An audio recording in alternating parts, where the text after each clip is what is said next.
pense qu'il faut aussi faire ressentir le plaisir qu'il y a à étudier les sciences. Étudier, ça doit d'abord être un plaisir. Savoir des choses qu'on ne savait pas avant, ça doit sécréter de la dopamine, si vous voulez. Et c'est d'abord ça qu'on attend d'un ingénieur en entreprise, c'est qu'il soit capable d'assembler un certain nombre de connaissances et qu'il soit aussi capable de s'insérer dans un collectif de travail. Est-ce qu'une intelligence artificielle sans émotion, ni positive ni négative, ça va marcher? Quand on regarde les sondages qui sont faits auprès des jeunes sur leurs aspirations vis-à-vis du travail, on retrouve toujours en 1 le salaire, en 2 des questions d'adéquation entre le travail et la vie personnelle, et en 3 les questions de sens.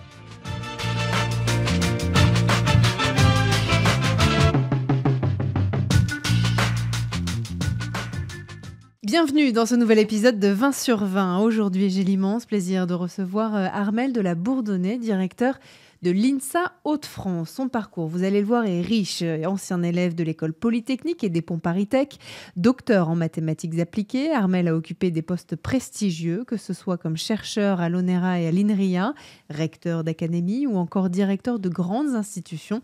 Depuis 2020, il est notamment à la tête de l'INSA Hauts-de-France, une école d'ingénieurs jeunes, dynamique et ancrée aussi dans une région en pleine transformation.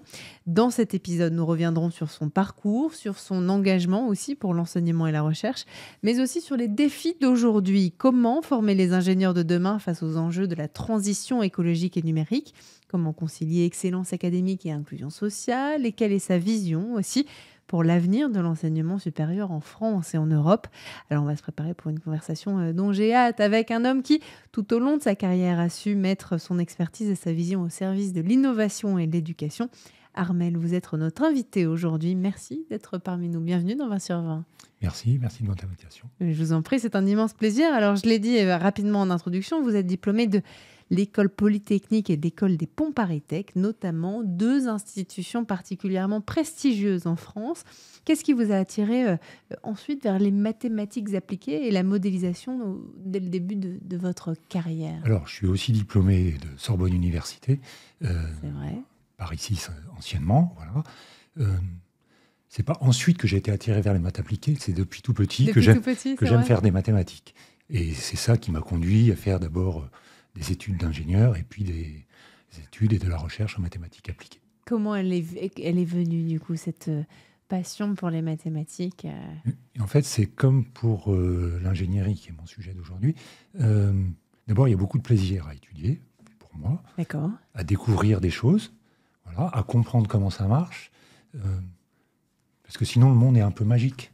Et donc, quand on fait des études, qu'on apprend la science, qu'on apprend l'ingénierie, on apprend le dessous des cartes de la magie du monde.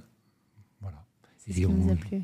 Et quand on fait de la recherche, derrière, on trouve de nouveaux trucs, voilà, qui permettent soit des découvertes, soit des inventions, qui permettent de faire ce qu'on ne faisait pas avant.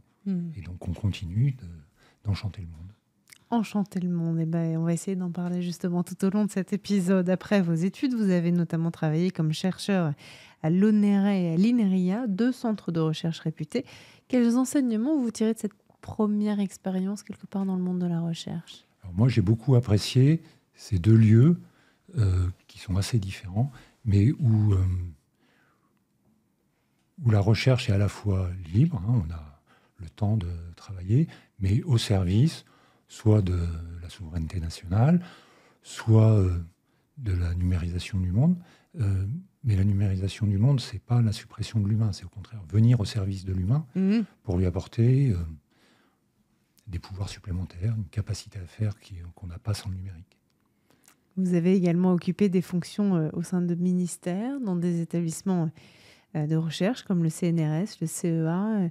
Ce sont des rôles dans l'administration publique qui vous ont façonné d'une manière ou d'une autre, ou qui ont en tout cas façonné votre vision de l'éducation, de la recherche, de l'enseignement supérieur en France? Alors au ministère, côté enseignement supérieur et côté recherche, j'ai pu mettre en œuvre, en fait, aider le gouvernement, l'État à piloter, autant que faire se peut, les politiques de recherche d'enseignement supérieur dans les domaines que je connais bien, qui sont plutôt les sciences et les technologies. D'accord. Et mon passage comme recteur m'a aussi permis de voir l'amont, ce qu'apporte l'éducation nationale, de la maternelle jusqu'au lycée, et qui prépare les jeunes à rentrer dans l'enseignement supérieur, et qui les prépare aussi à poursuivre dans le monde de la recherche. Ouais, ce sont des expériences que vous qualifieriez de complémentaires, justement, tout ce que vous avez fait tout au long de votre parcours? Alors, c'est surtout très riche. Quand on est recteur, et j'ai été recteur à l'époque où Jean-Michel Blanquer est devenu ministre, Tout à fait. c'était une période de très profonde transformation qui a été initiée.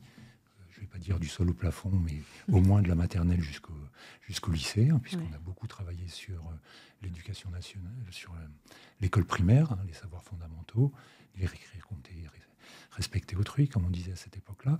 Et on a en même temps travaillé jusqu'à la réforme du bac. Et c'est cet ensemble de réformes, cette période très intense qui moi, m'a fasciné, qui m'a aussi donné et renforcé mon envie de m'engager. Le cœur de l'éducation, effectivement, a toujours été votre parcours, et inversement, au cœur de votre parcours a toujours été l'éducation. En 2020, vous avez notamment été nommé premier directeur de l'INSA Hauts-de-France. C'est une école d'ingénieurs assez récente. Est-ce que vous êtes d'accord avec ce point de vue-là ? Elle a été créée au 1er janvier 2020, je suis d'accord avec vous. Voilà, donc effectivement, c'est assez récent. Elle n'a pas été créée ex nihilo, hein. Elle a été créée à partir d'éléments qui existaient déjà à Valenciennes, une école d'ingénieurs interne de l'Université Polytechnique Hauts-de-France qui s'appelait l'ENSIAM, un institut des sciences et techniques de Valenciennes également.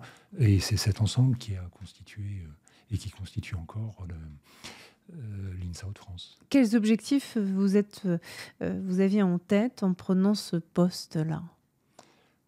Alors, plus que des objectifs, pour moi, c'était une mission. C'était de faire exister l'excellence de l'enseignement supérieur à Valenciennes, qui n'est pas une préfecture, hein, qui est une sous-préfecture.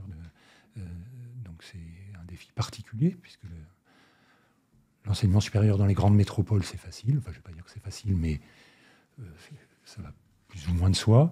Dans des petites villes, moi j'avais vu ça comme recteur déjà dans des préfectures comme Angoulême, ou comme Niort, ou comme La Rochelle, où ça ne va pas toujours de soi. Ouais. Mais à Valenciennes, c'était un défi spécial. C'est aussi un défi spécial parce que c'est une ancienne région industrielle qui a eu des difficultés à vivre l'après-charbon, qui s'est profondément renouvelée sur le plan industriel avec l'industrie automobile, avec l'industrie ferroviaire, les batteries qui arrivent aujourd'hui.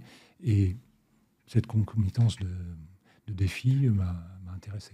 Alors justement, si on devait présenter peut-être en quelques mots cette nouvelle école, l'INSA Hauts-de-France, quel mot vous utiliseriez ?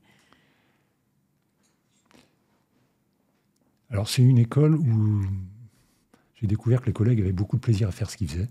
Voilà. Ça c'est plutôt bien. Former des ingénieurs, former des étudiants en licence, former des étudiants en master, hein, puisqu'on est une école d'ingénieurs assez originale, dans le sens qu'on forme à peu près autant d'étudiants en licence master que sur le diplôme d'ingénieur. D'accord. Et donc on a à la fois un rôle territorial fort, comme tous les établissements d'enseignement supérieur qui ont des licences, qui vont travailler avec les lycées du territoire, les jeunes, boursiers lycées, boursiers du supérieur, et puis un rayonnement national qui a démarré petit à petit, et aujourd'hui on est bien positionné au niveau national et international. Donc tenir les deux bouts de l'espace, hein, le local, avec des ambitions pour le local, et l'attractivité internationale et le rayonnement international, voilà, c'est un joli défi, c'est ça que j'ai découvert en arrivant, et ça continue d'exister, ça marche bien. Donc voilà. Pourvu que ça dure, en tout cas, c'est tout ce qu'on vous souhaite et ce qu'on souhaite à l'école. Ça continue de s'amplifier. Bien sûr, l'INSA Hauts-de-France, c'est aussi un établissement, donc jeune, on l'a dit, intégré à l'Université Polytechnique Hauts-de-France.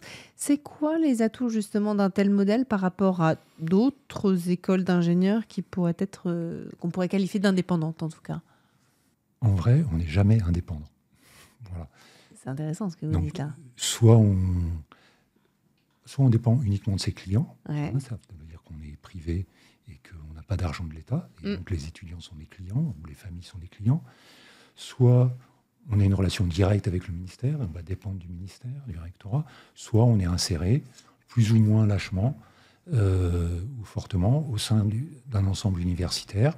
Il y a des écoles qui sont vraiment internes. Ouais. Nous, on est un établissement public à l'intérieur de l'université, donc on a une certaine autonomie. D'accord. Et en même temps, on participe de la politique de l'université. On est l'outil de l'Université Polytechnique Hauts-de-France pour tout ce qui est sciences et technologies.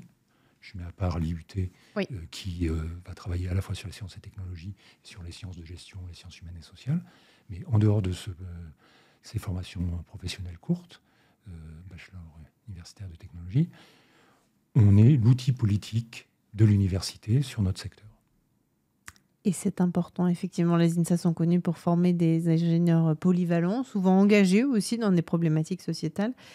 Comment votre école, elle se distingue des autres INSA ou des autres écoles d'ingénieurs en France? Vous avez commencé à nous en parler, mais est-ce qu'il y a une spécificité justement pour celles et ceux qui nous regardent et qui nous écoutent peut-être et qui cherchent à avoir peut-être un peu plus d'informations, à comprendre justement ce qui fait vraiment la spécificité de l'INSA Hauts-de-France? Est-ce que c'est justement cette attractivité à la fois économique, industrielle, autour du territoire sur lequel vous êtes implanté? Est-ce que c'est l'enseignement, la pédagogie? Alors, c'est un mélange d'un certain nombre de choses. D'abord, on est, comme quelques écoles d'ingénieurs, celle du groupe INSA, très attachée à un modèle social et un modèle territorial qui vise à former sur les territoires français, en dehors de l'Île-de-France, qui a son attractivité propre et qui n'a pas besoin de nous, des ingénieurs qui viennent de tous les milieux sociaux. Et de donner à chaque jeune sa capacité à agir dans le monde par l'ingénierie, indépendamment de son origine sociale. Donc ça nous rassemble à 7. Et puis, nous, dans cet espace des INSA, il y a l'équilibre qu'on a entre les licences, masters et les formations d'ingénieurs qui renforce notre rôle social, puisqu'il y a des passerelles possibles, qui a un ancrage territorial qui est beaucoup plus fort. Le fait aussi qu'on est dans, finalement, une ville qui n'est pas très grande, nous donne des relations privilégiées avec le territoire. Et puis, en termes thématiques, on va être très centré sur les transports de surface, notamment le train, le tramway, l'automobile, toutes les questions d'énergie qui vont avec, toutes les questions de mobilité, puisqu'on a aussi des laboratoires qui vont travailler sur tout ce qui est inclusion, handicap. D'accord. Et donc, on a vraiment un rôle assez fort sur les mobilités, les questions d'énergie et de développement durable, les questions d'inclusion sociale, les questions d'inclusion handicap. Les questions qui sont au cœur de notre société aujourd'hui, effectivement. Une autre question qui est au cœur justement des discussions depuis longtemps, c'est celle de l'attractivité des filières scientifiques, qui reste encore un défi aujourd'hui en France. Quels efforts vous mettez en place ou qu'est-ce que vous souhaiteriez justement pour attirer davantage d'étudiants et notamment des femmes vers l'ingénierie? Ça, c'est une bonne question. Il faut aussi qu'il y ait un équilibre dans la société. Il faut aussi que des jeunes hommes se sentent tout à fait à l'aise pour faire des sciences de la vie, des lettres, de l'histoire. Voilà, c'est pas, ce n'est pas que dans un sens, vous avez raison. Je pense qu'il faut attirer tout le monde et qu'il faut élargir le vivier global. C'est-à-dire qu'aujourd'hui, on voit bien, je vais répondre à votre question, mais que si on avait plus de femmes dans les écoles d'ingénieurs, on en aurait moins à l'hôpital. Bon. Est-ce que c'est notre objectif social de vider les hôpitaux? Non.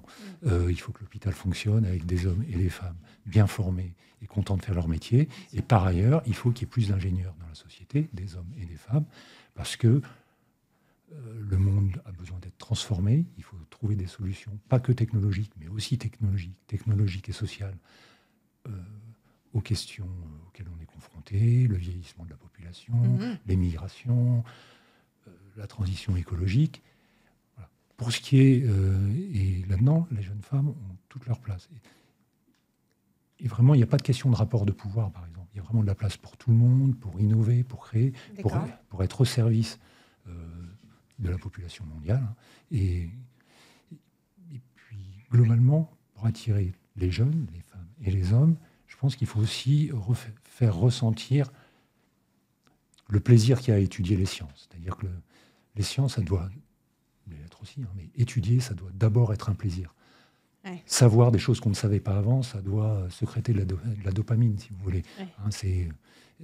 À partir du moment où on a ce plaisir-là, et qu'on arrive à diffuser ce plaisir-là, en formant, en donnant envie de venir dans les établissements d'enseignement supérieur, on aura des candidats, on aura des jeunes filles, on aura des jeunes hommes qui voudront devenir ingénieurs.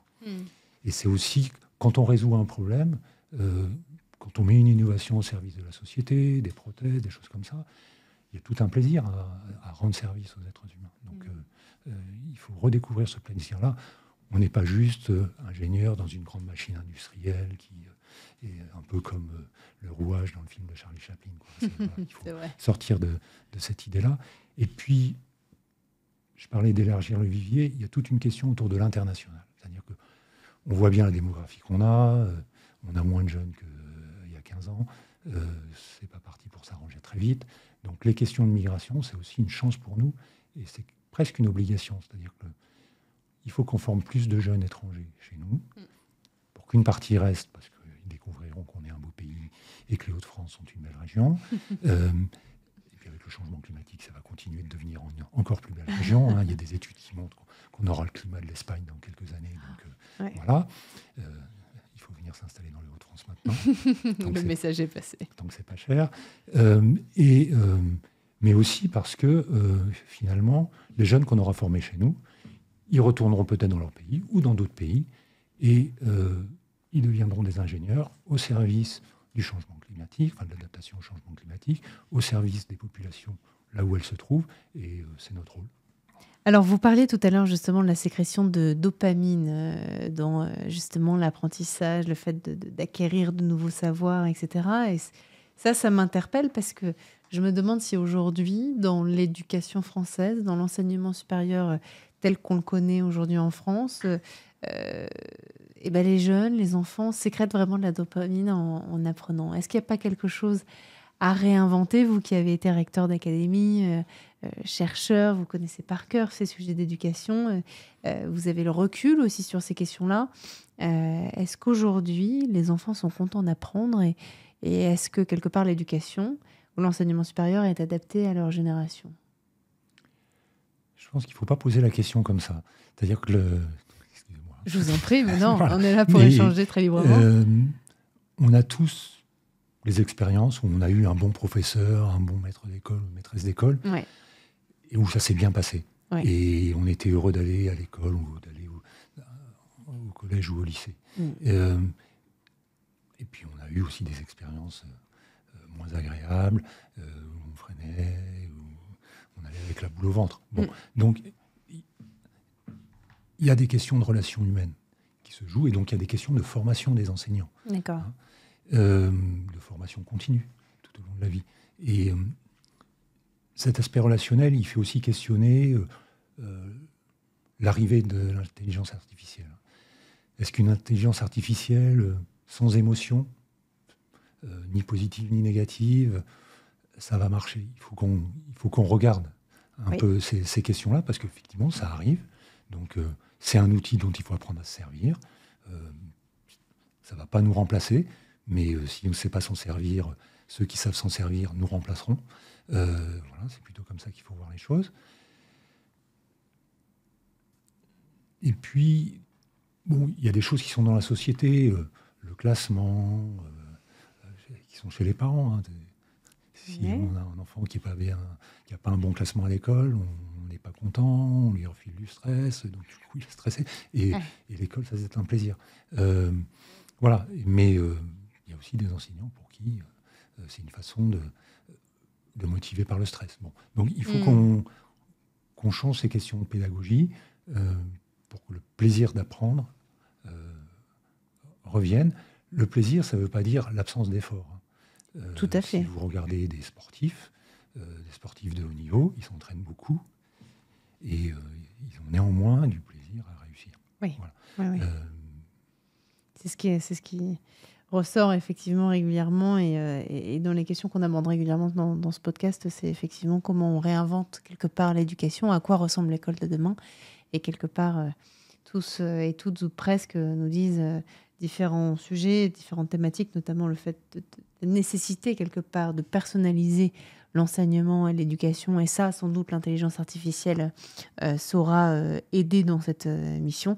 Et puis les questions de créativité, de la place de la pratique, peut-être un peu plus que la théorie dans l'enseignement. Est-ce que c'est un point de vue que vous partagez également ? Alors, je pense que la théorie reste utile, parce que si vous voulez, c'est un équilibre. La pratique, ça permet d'approcher des concepts qu'on ne maîtrise pas bien, mais de se faire une intuition. Mais après, ou en même temps, il faut aussi regarder les questions théoriques pour faire le lien entre l'intuition sensible et la théorie. Ouais. Et une fois que le lien est fait, on peut commencer à aller plus loin, à imaginer des choses à partir des expériences sensibles qu'on a eues et de la théorie qu'on a apprise pour aller plus loin. C'est vrai. Et la recherche, elle va dans cette direction-là. Les chercheurs, qu'ils soient appliqués, pas appliqués, etc., ils ont toujours un équilibre entre le développement de l'intuition et la pratique de la théorie. Ouais. Et même quand on est mathématicien, on a des intuitions sensibles. On est capable d'avoir une intuition de l'infini, des différents infinis, des choses comme ça, de sentir ce que c'est qu'un opérateur différentiel, voilà, et d'intuiter son comportement. Bon, mais ça se fait en pratiquant, en regardant, et puis ça se fait en développant de la théorie, de la pratique. Ouais. Et pratiquer cette théorie et les outils. Et à d'autres niveaux, il faut cet équilibre. C'est-à-dire qu'on ne peut pas former uniquement des gens qui savent manipuler un tableau Excel et puis dire le résultat c'est ça, ou un logiciel de simulation. Il faut aussi comprendre ce qui se passe parce qu'on aura travaillé sur les aspects plus théoriques, les aspects de modélisation, et qu'on saura dire si ce qui sort de la machine est vraisemblable ou non. D'ailleurs, de nombreux ingénieurs français travaillent à l'international, occupent des postes clés aussi dans des entreprises de premier plan. À quoi vous attribuez justement ce succès des formations françaises à l'étranger ? Est-ce que justement c'est par la méthode d'enseignement dont vous parlez ? Est-ce que c'est par l'excellence française, tout simplement, mais qui ne sort pas de nulle part aussi, des parcours académiques, technologiques, numériques et d'ingénierie ? Alors, quand on regarde le monde très largement, il y a des Français, puis il y en a d'autres. Ouais. Voilà. Ce qui est en général reconnu de positif dans l'éducation qu'on donne, c'est le fait que nos jeunes scientifiques ont justement un corpus théorique bien assis. Ouais. Et qui sont capables d'aller plus loin, d'imaginer des choses à partir de la confrontation entre la théorie et l'expérience. Moi, j'avais dans le passé des étudiants qui allaient aux États-Unis. Ce que me disaient mes collègues américains, c'est vos étudiants, au début, ils sont timides, ils n'osent pas, mais ils sont super bons. Et dès qu'ils se débloquent, c'est vraiment super. Ils sont encore meilleurs. Voilà. Ouais. Et c'est vrai qu'on a des formations où, même quand on a 23 ans, ingénieur, on va être, ou à l'université, on va être assis dans une salle de classe et on va écouter. Bon, il y a d'autres pays, je prends les États-Unis, mais dans certaines universités finlandaises, ça peut être également la même chose. Les jeunes vont être beaucoup plus rapidement être mis en projet, apprendre par eux-mêmes, des choses comme ça. Ça ne va pas aussi loin que si c'est un prof qui dit ce qu'il faut savoir, mais ça développe beaucoup plus l'autonomie des jeunes. D'accord. Et cette confrontation entre l'autonomie, apprendre par soi-même et se confronter au réel, et puis maîtriser des fondements théoriques, notamment mathématiques, pour ce qui concerne les ingénieurs et les scientifiques, c'est ça qui fait que les jeunes Français s'implantent très bien à l'international. Les Français réussissent en tout cas à l'étranger, et on vient les chercher notamment dans les grands groupes industriels, les grandes entreprises, notamment de ce monde numérique. Et en parallèle, les nouvelles générations, les jeunes générations, elles expriment de nouvelles attentes vis-à-vis de leur carrière, de leur impact sur le monde, sur la société. Comment ces évolutions-là, justement, sociétales, parce que clairement c'est le cas, influencent-elles la manière dont vous formez justement vos étudiants à l'INSA ? Est-ce que cette question de comprendre la nouvelle génération au travail, c'est quelque chose qui vous intéresse, qui vous inquiète, qui provoque chez vous une réflexion dans justement la manière d'enseigner ? Alors, la nouvelle génération, elle est plurielle, comme celle d'avant. Elles le sont toutes, c'est vrai. Voilà, donc il ne faut pas les caricaturer non plus. Mais c'est vrai que celle-ci, si on doit être tout à fait honnête, cette nouvelle génération, elle a quand même vécu la crise sanitaire, des crises internationales, une vraie remise en question du sens aussi qu'elle a et de son impact sur la société. C'est des sujets, alors vous allez me dire que les générations précédentes ont vécu aussi, mais on a l'impression en tout cas, peut-être que c'est qu'une question de communication et d'emballement médiatique, mais que cette génération-là, elle est peut-être encore plus différente que la précédente. Alors, moi, ce qui me semble, si vous voulez, c'est que il peut y avoir un prisme parisien, si je caricature. D'accord. Il y a encore une partie des jeunes pour qui l'éducation, et des familles, pour qui l'éducation, c'est un outil d'ascension sociale. Ouais. Donc, et quand on regarde les sondages qui sont faits, ou les enquêtes d'opinion qui sont faites auprès des jeunes sur leurs aspirations vis-à-vis du travail, on retrouve toujours en 1 le salaire. On va retrouver en 2 des questions d'adéquation entre le travail et la vie personnelle. Et en 3, les questions de sens. Donc, les questions de sens sont là, mais le travail et le bien-être au travail, enfin, le salaire, le bien-être au travail, y compris son adaptation avec la vie personnelle, c'est des choses qui passent avant les questions de sens, globalement. Bien sûr. Après, voilà, je vois les étudiants des très grandes écoles qui s'expriment, certains étant décroissantistes ou ce genre de choses. Donc ça existe aussi. C'est c'est une angoisse qui existe dans une partie de la jeunesse, mais voilà, toute la jeunesse n'est pas comme ça. Et il y a une partie de la jeunesse pour qui l'ascension sociale existe encore, au moins comme espérance. Nous, comment on se pose vis-à-vis de ça? Le premier point, c'est qu'avec le groupe INSA, on a vraiment une action sociale très forte, en amont, dans les collèges et les lycées, et puis chez nous, pour faire en sorte que les jeunes aient envie de venir, aient envie d'étudier, on les accompagne chez nous à la réussite, on ne fait pas des choses très chères.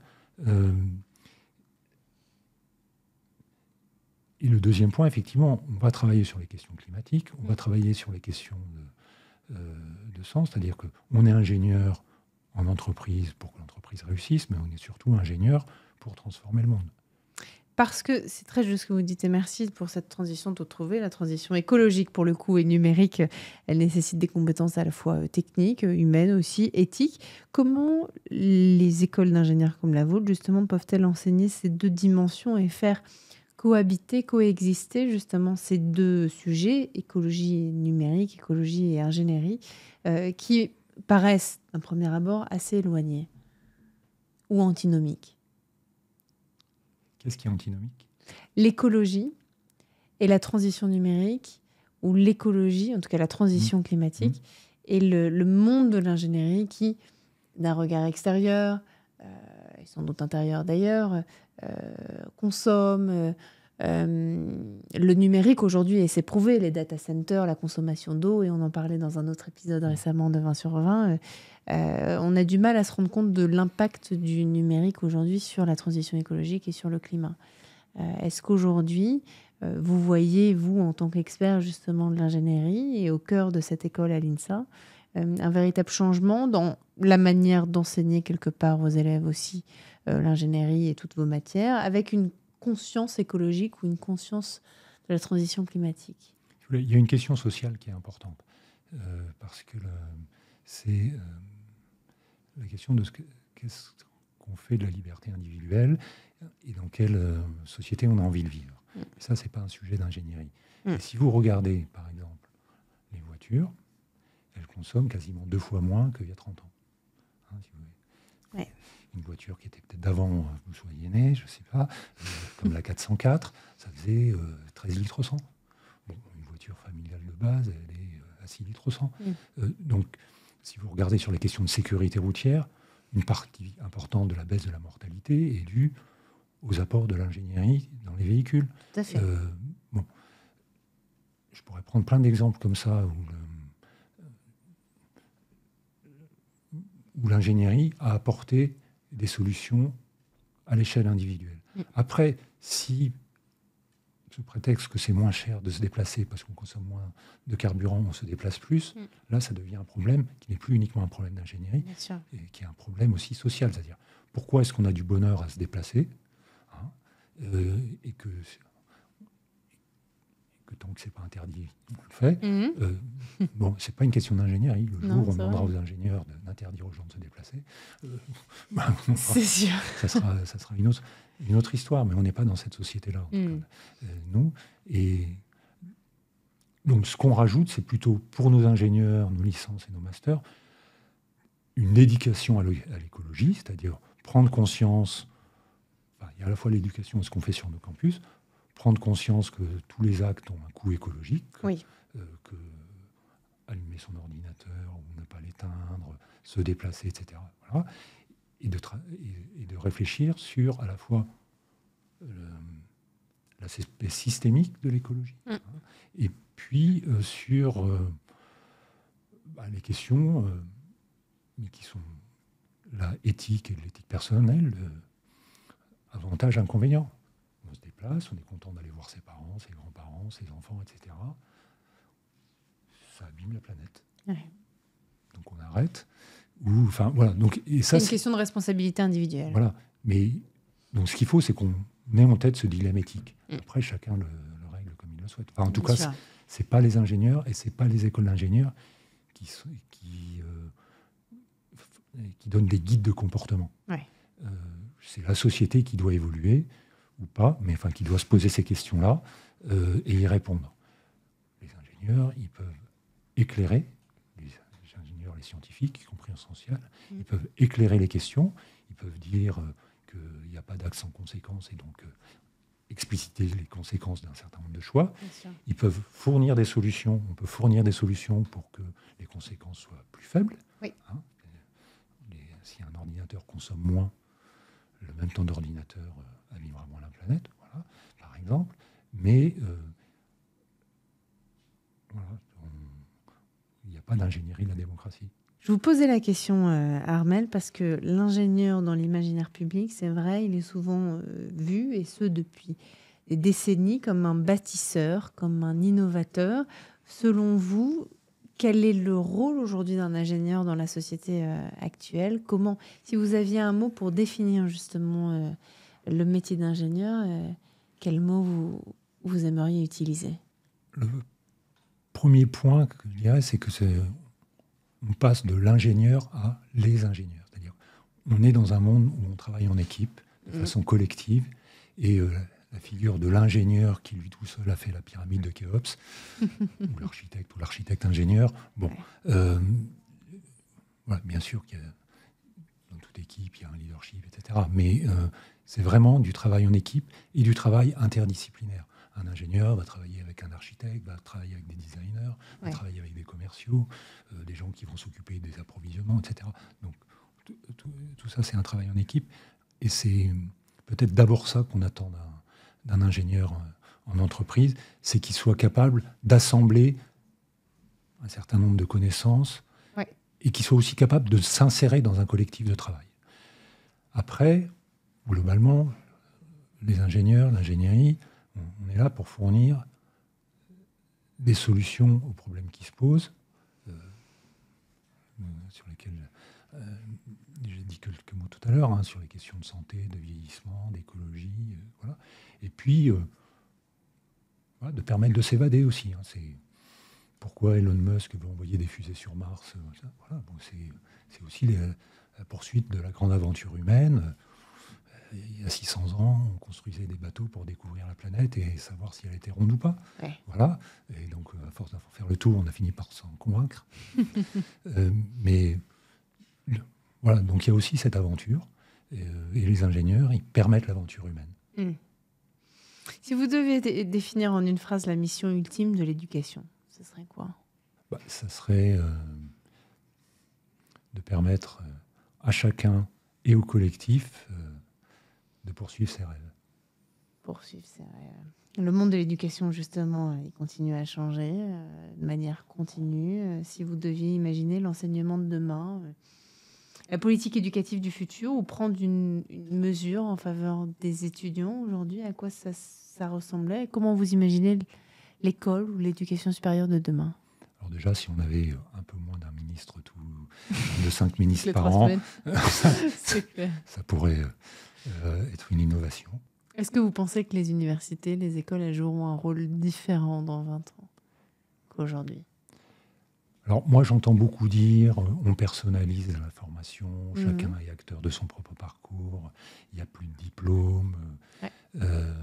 et il n'y a plus que des brilles de compétences qu'on assemble au gré de ses envies ou de ses capacités. Ça existera peut-être un peu.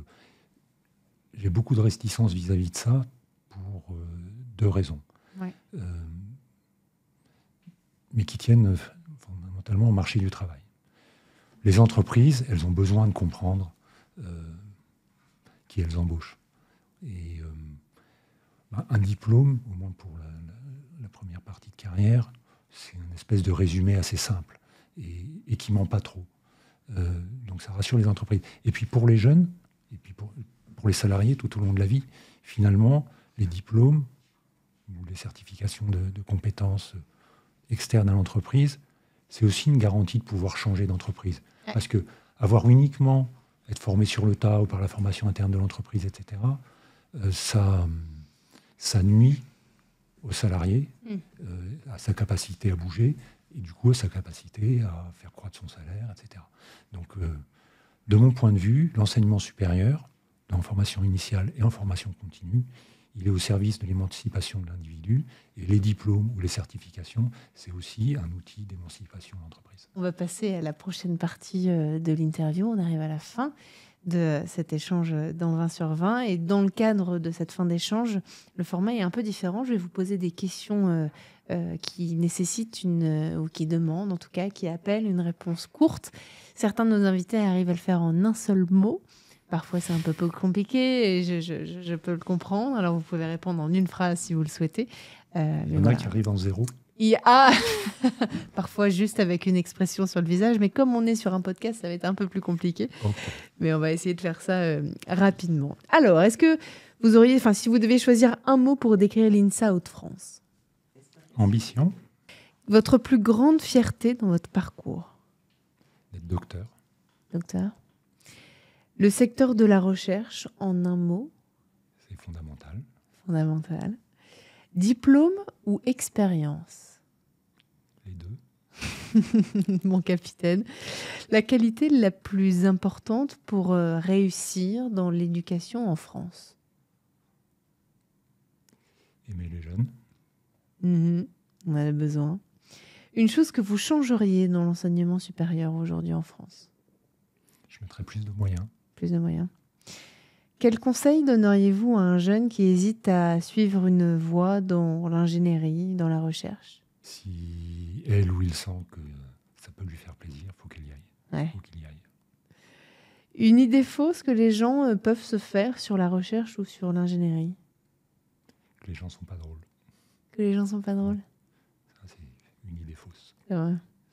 Votre vision de l'éducation dans 20 ans? Ça sera toujours pareil.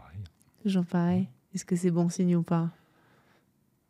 Ça sera toujours des êtres humains qui transmettent et qui élèvent à des êtres humains plus jeunes. Est-ce qu'il y a un livre ou un film qui vous a inspiré dans votre parcours? Inspiré, je ne sais pas. J'aime beaucoup Les Fleurs Bleues. Les Fleurs Bleues. Voilà. De Ouais. Queneau, qui a un côté absurde qui me plaît beaucoup. Ouais. Voilà. Une compétence que tout le monde devrait apprendre ou avoir aujourd'hui? Je pense que l'empathie, c'est important pour enseigner. Qu'est-ce que vous pensez très rapidement des cours d'empathie qui ont été généralisés en France? C'est une bonne initiative? Il faut pas que, c'est sûrement une bonne initiative. Il ne faut pas que ça soit un prétexte pour ne pas protéger les jeunes qui subissent du harcèlement. Il faut vraiment que ça soit inséré dans une politique de lutte contre le harcèlement. Alors c'est un outil de prévention, mais il faut que ce soit plus global. Il faut vraiment que ça soit globalement inséré dans une politique de lutte contre le harcèlement, y compris sur le cyberharcèlement. Grand enjeu, effectivement. Et d'ailleurs, ça fait le lien avec ma prochaine question. Quel est le plus grand défi des jeunes aujourd'hui ? C'est l'estime d'eux-mêmes et c'est la confiance qu'ils devraient avoir dans leur capacité à transformer le monde. Très intéressant. Est-ce qu'il y a une personnalité que vous admirez, ce qu'on appelle communément, on aime ou on n'aime pas le terme, mais un rôle modèle ou une rôle modèle ? Pas vraiment, non. Non ? Non, les anarchistes disent ni Dieu ni maître. Voilà. Ni Dieu ni maître. Un mot pour décrire ce podcast autour de l'enseignement supérieur, des métiers de demain, de la recherche créé par l'Express Éducation 20 sur 20. C'est une bonne idée. C'est une bonne idée. On a besoin de parler des enjeux d'éducation et d'enseignement supérieur. Oui, il faut que ça revienne au centre des préoccupations de la société. C'est vraiment un investissement pour la nation. Ouais. Et c'est un investissement, on va dire, économique, parce que sans personne éduquée, on ne peut pas créer de richesse. Mais c'est d'abord un investissement pour la démocratie. C'est-à-dire que le vote sans éducation, ça marche moins bien. Ouais. Ça favorise les populismes, ou dans les pays ethniquement fracturés, ça favorise les votes ethniques. Donc à ce moment-là, c'est un outil de fracture. C'est vrai. Alors que l'éducation, ça permet justement de réfléchir à son acte citoyen et de se porter au-delà de son propre intérêt. C'est intéressant, j'ai l'habitude de dire, je m'écarte un peu, mais que le premier besoin de tout peuple, c'est le pain, et le deuxième, c'est l'éducation. Parce que sans ces deux choses-là, effectivement, il n'y a pas de société. Sans pain, les gens s'entretuent, et sans éducation aussi. Oui, et c'est pas le pain et les jeux. C'est pas le pain et les jeux. Et les jeux ? Non, c'est sûr, effectivement. On arrive à la dernière question, Armelle, de cet entretien. Si vous deviez passer le flambeau au micro de 20 sur 20, du micro de 20 sur 20 à quelques personnes pour parler justement de ces enjeux d'éducation, d'enseignement supérieur, de recherche, qu'est-ce que vous appelleriez, qui vous nous recommandez là ? Moi, je ne vais pas vous donner de nom, mais je vous recommanderais des profils. Quelqu'un qui travaille en école maternelle. Pourquoi ? Parce que c'est là que tout commence. C'est là qu'on a encore des enfants qui sont curieux, qui ont envie de découvrir. Et puis c'est un moment où il n'y a pas encore de disparité filles-garçons, ou en tout cas beaucoup plus faiblement marquée. Mais c'est aussi un moment où on voit déjà que les enfants traumatisés par leur expérience familiale ont des vraies difficultés. Et c'est là qu'il faut commencer. Ouais. Eh ben, on va faire ça pour les prochains épisodes. Merci infiniment, en tout cas, Armelle, d'avoir été parmi nous aujourd'hui. J'étais ravie de vous recevoir. J'espère que vous avez passé un bon moment. Et je rappelle que vous êtes donc le directeur de l'INSA Hauts-de-France. Merci d'être venu dans 20 sur 20 et à bientôt, j'espère. Merci à vous et avec plaisir. Merci beaucoup.